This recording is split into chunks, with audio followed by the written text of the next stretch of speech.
Myths and Legends of Our Own Land. The White Deer of Onota.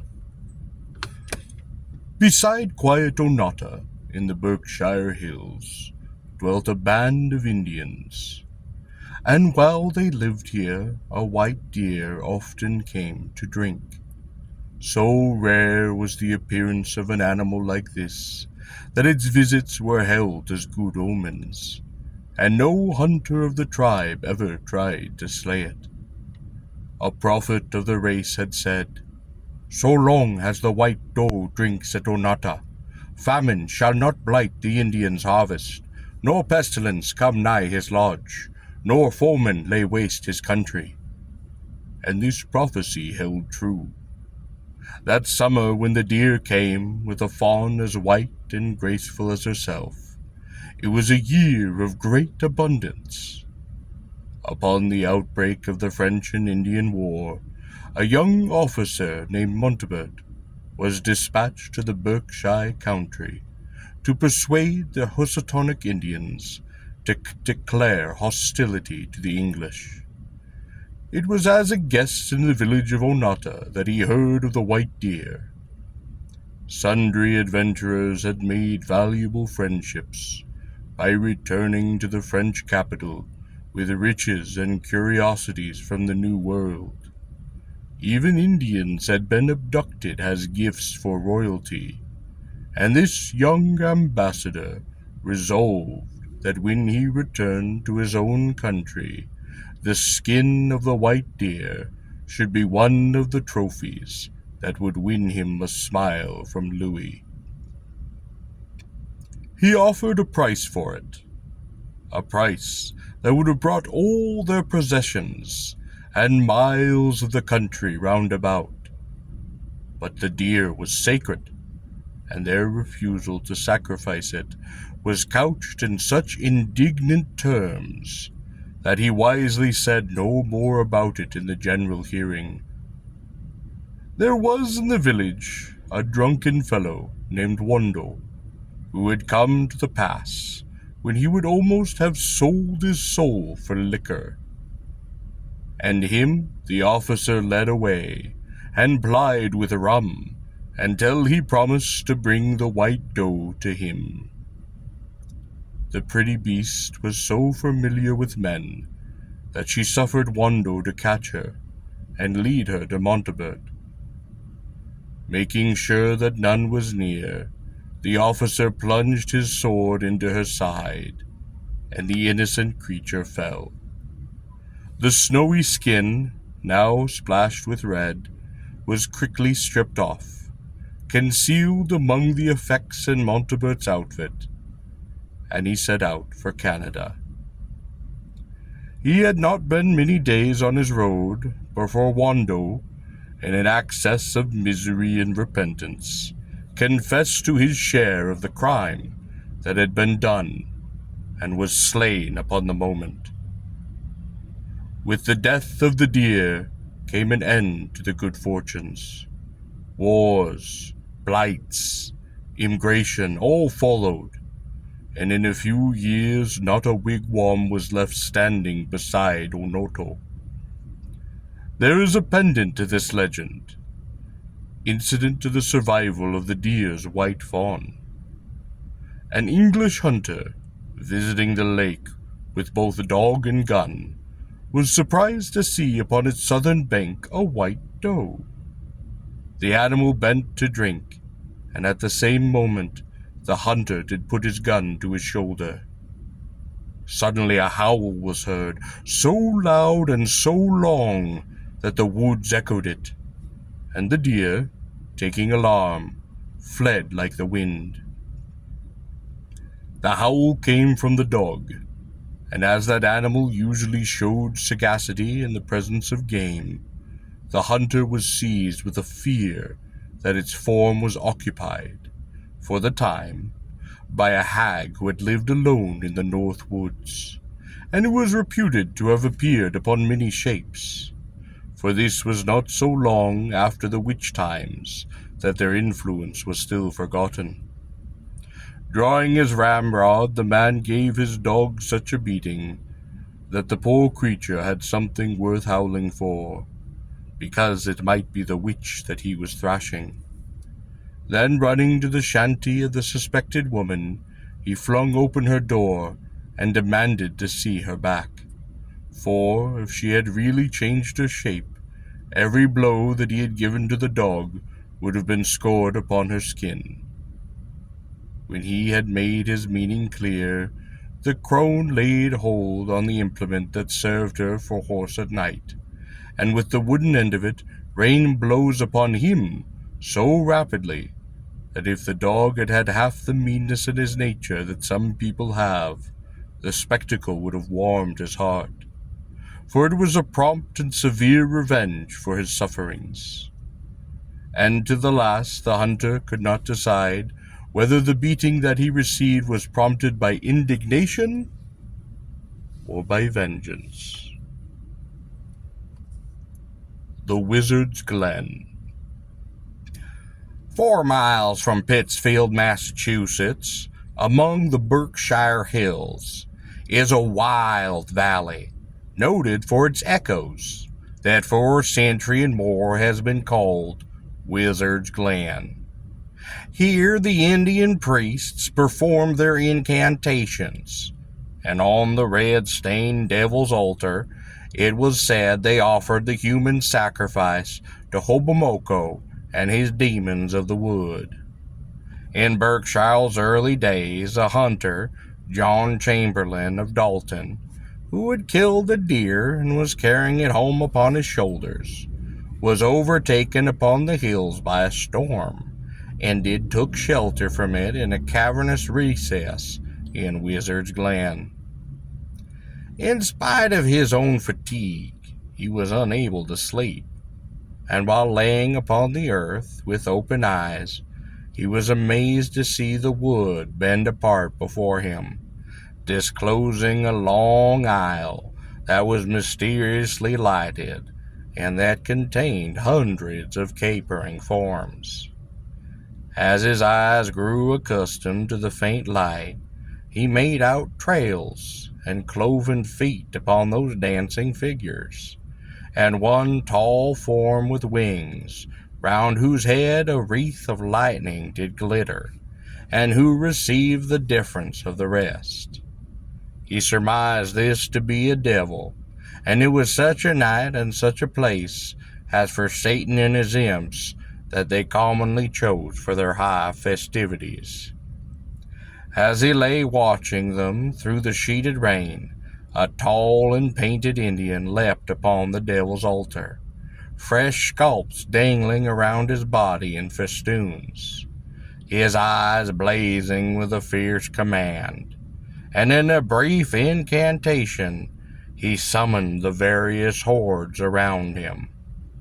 They came, with torches that burned blue, and went round and round the rock, singing a harsh chant, until at a sign an Indian girl was dragged in and flung upon the block for sacrifice.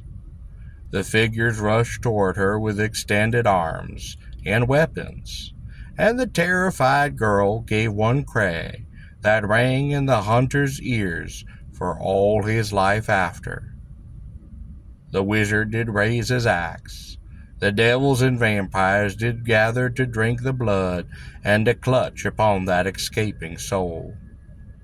When in a lightning flash the girl's despairing glance fell upon the face of Chamberlain, that look touched his manhood, and drawing forth his Bible, he held it toward the rabble, while he cried aloud the name of God. There was a crash of thunder, the light faded, the demons did vanish, the storm swept past, and peace settled upon those hills. Balanced Rock. Balanced Rock, or Rolling Rock, near Pittsfield, Massachusetts, is a mass of limestone that was deposited where it stands by the great continental glacier during the Ice Age. It weighs 480 tons, estimated, in spite of its centuries of weathering. Here, one of the Atatories, kings of the Six Nations, had his camp.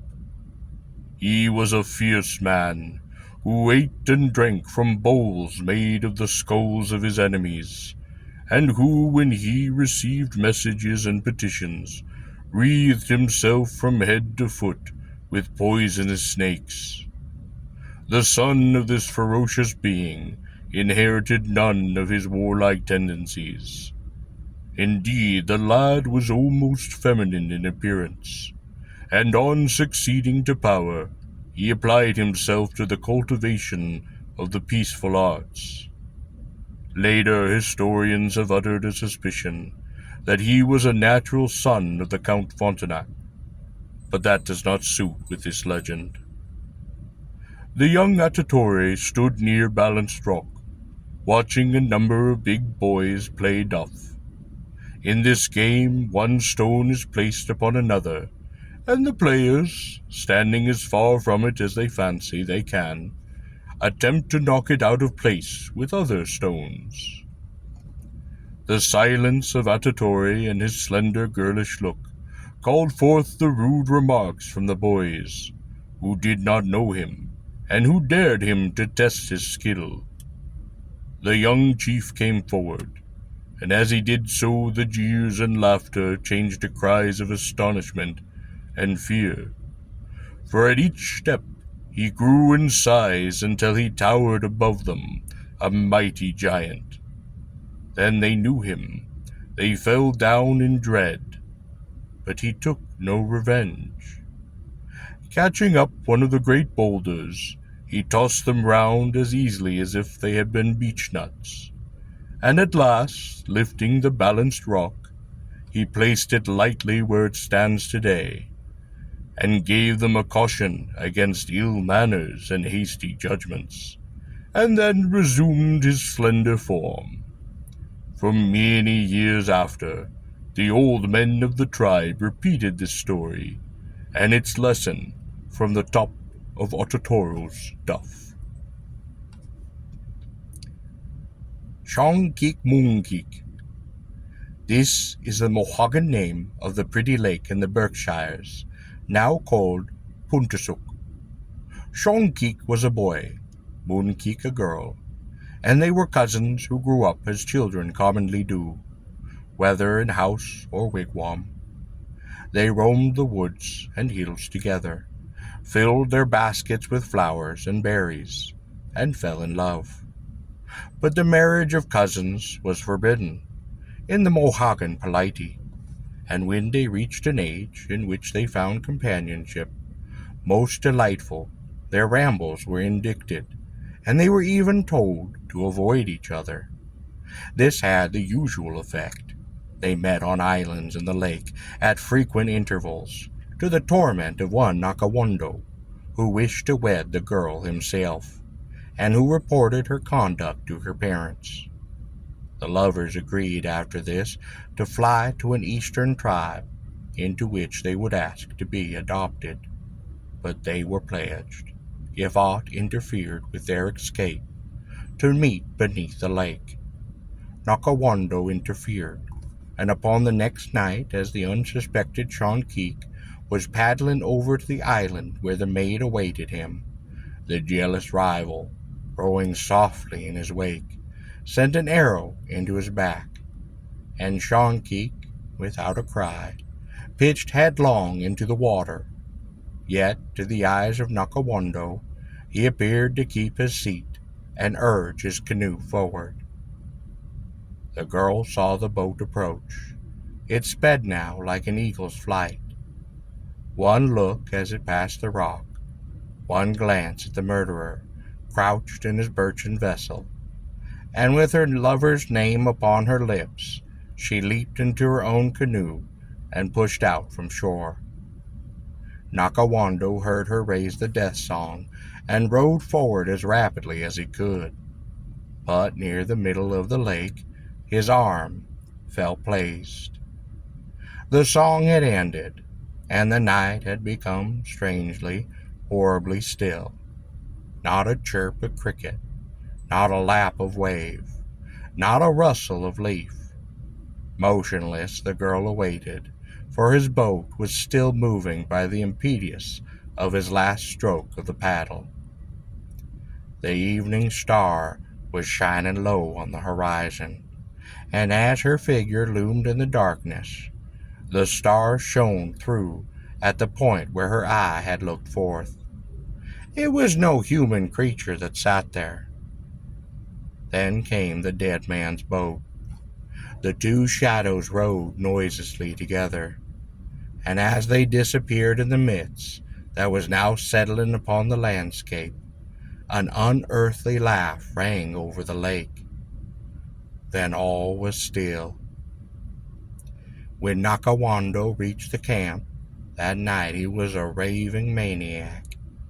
The Indians never did find the bodies of the pair, but they believe that while water remains in Pontessuc, its surface will be vexed by these journeys of the dead. The Salem Alchemist. In 1720 there lived in a turreted house at North and Essex Streets in Salem a silent, dark-visaged man, a reputed chemist. He gathered simples in the fields, and parcels and bottles came and went between him and learned doctors in Boston. But report went round that it was not drugs alone that he worked with, nor medicines for passing ailments that he distilled.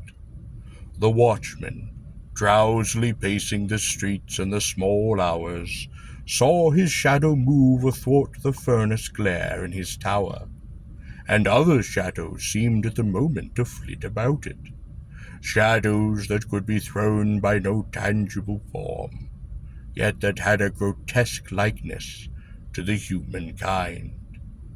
A clink of hammers, a hiss of steam, all was sometimes heard, and his neighbors devoutly hoped that if he secured the secret of the philosopher's stone, or the honest universal solvent, it would be honestly come by.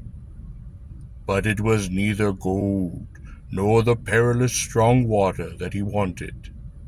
It was life, the elixir that would dispel the chill and decrepitation of age, that would bring back that youthful sparkle to the eye and set the pulses bounding.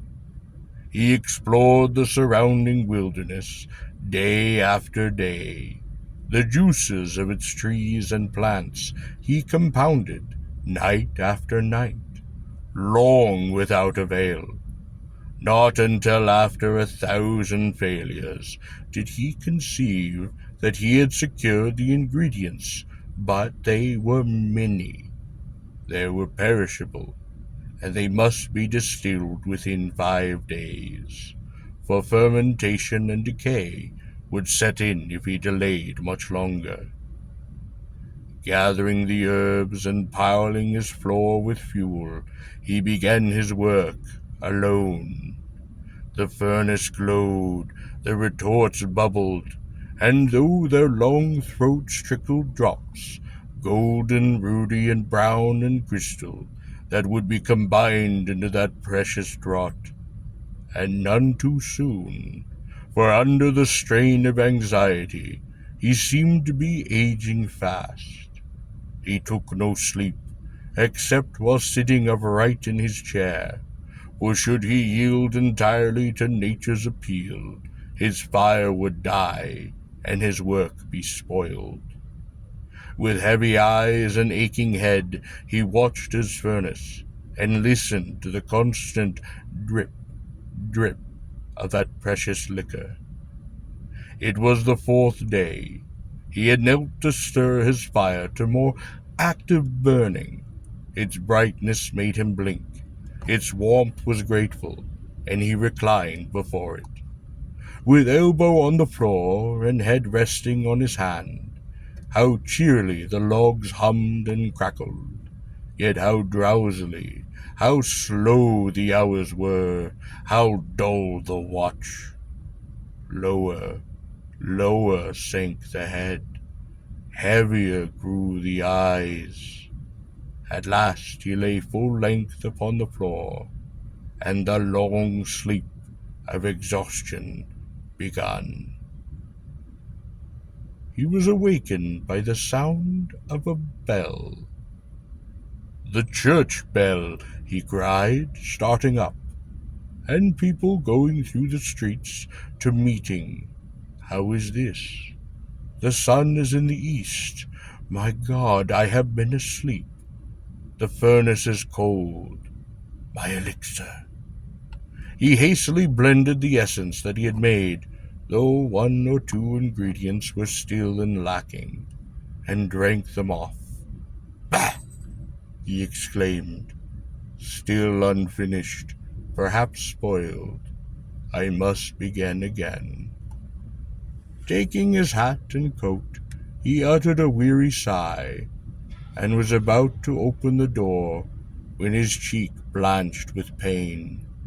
Sight seemed to leave him. The cry for help that rose to his lips was stifled in a groan of anguish. A groping gesture brought a shelf of retorts and bottles to the floor.